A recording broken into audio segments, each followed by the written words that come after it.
Well, here we are with a golden opportunity to discuss this masterpiece by John Steinbeck, The Chrysanthemums. And my intent is not to go through the story point by point or any kind of pedestrian walking through slowly. But I do want to tie this into analysis because you could pick almost any item here, the chrysanthemums themselves, and expand upon them to make a meaningful analysis. And if you find you run aground, go ahead, use literary criticism. Remember, you have the LMC resources that feature literary criticism, and you have the keys to that kingdom. So, and I'm sure there's plenty of literary criticism and critical comments about this. Just don't lose yourself and your way in those. Keep your point strong. All right, so let's take a look at this. You know, a great deal is made about the way she's dressed and its masculinity, so to speak. Blocked and heavy in gardening costume. Man's black hair pulled low, clodhopper shoes, as she dresses and nurtures her chrysanthemums. So that, of course, many people will talk about that as being symbolic of her being, in a sense, closed off and very withdrawn into her particular world of working those beautiful chrysanthemums. But as we go down here, we have to notice this. Oh my heavens! You could focus on one tiny aspect, even the speck in the road, which you talk about later as being of paramount importance in the story, and expand upon that in an analytical essay. But how about the relationship as what we can gather about it based on the dialogue? How about the characterization? How about the ironies within it? There are so many. They are so rich. And one of them, of course, is going to come out right here. The irony is that Henry appreciates the chrysanthemums, but for what? Isn't it just like a man to be so utilitarian? And what does that suggest about the relationship? He does notice that she has a gift, but what does he notice about it? Oh, I wish you could make apples that big. In other words, I wish you could put it into production, not just for this kind of, well, he doesn't say it, but suggest frivolous kind of pursuit or hobby that you have. That's all very nice, but we are all about earning money. We're about the profit margin. Boy, I wish you could improve that. So, I'm laughing because my wife does what she calls a man voice when I make man-like comments, right? I don't know if you've read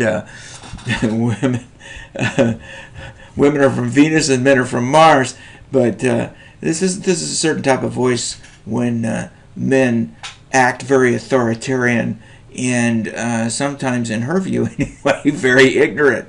So I could hear Henry doing the man voice. Well, I wish you'd work out in the orchard and raise some apples that big. All right, there's the man voice. Or at least that's the way my wife does it. I want to go a little further here because there's some critical moments, right? The pot mender, the tinkerer, he's an itinerant sort of odd jobsman who traveled from place to place during this time period. And he's trying to get his way in. Look, I can fix just about anything, scissors, whatever you have. And finally, he gets a foot in the door like an encyclopedia salesman. Those are outmoded now, too. But by doing what? Noticing, oh, look at this. What's them plants, ma'am? Boom. What a turning point that is. The irritation, resistance melted suddenly from her face. And because what? He took an interest, and albeit a feigned interest, in something that was so important to her very soul, to her very being. And a light comes on inside of her, and she loves to talk about these. And then, of course, she talks at length about these beautiful chrysanthemums that she raises, to the point where it becomes, well, a little suggestive, wouldn't you say? She's kneeling on the ground. Her breasts swelled passionately. And she then becomes husky. Her voice becomes husky and breaks in on, I've never lived as you do, but I know what you mean.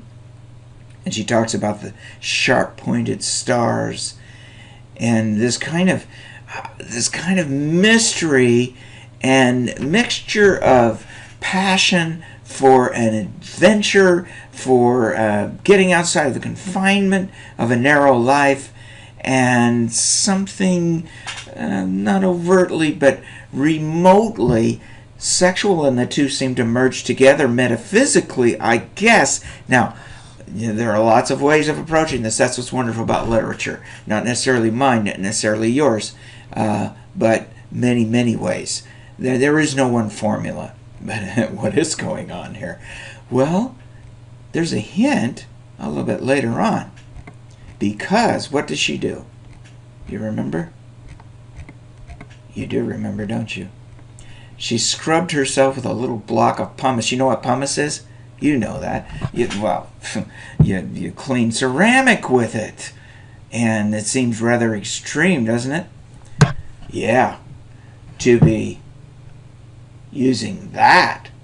Okay, well, the story concludes with a little speck, right, that's in the road. And we'll get that out of the way. The little speck that she sees in the road. And of course, she's crestfallen because that gift that she had given in her graciousness and she took herself out of her protection, right? She risked.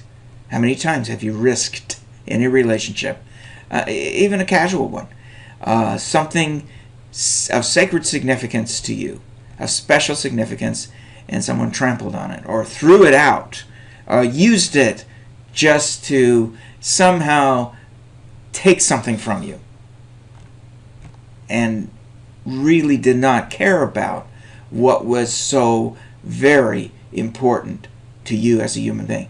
All right, enough said. She goes to the fights, and it ends, well, you know how the story ends. She makes a concession to Henry, but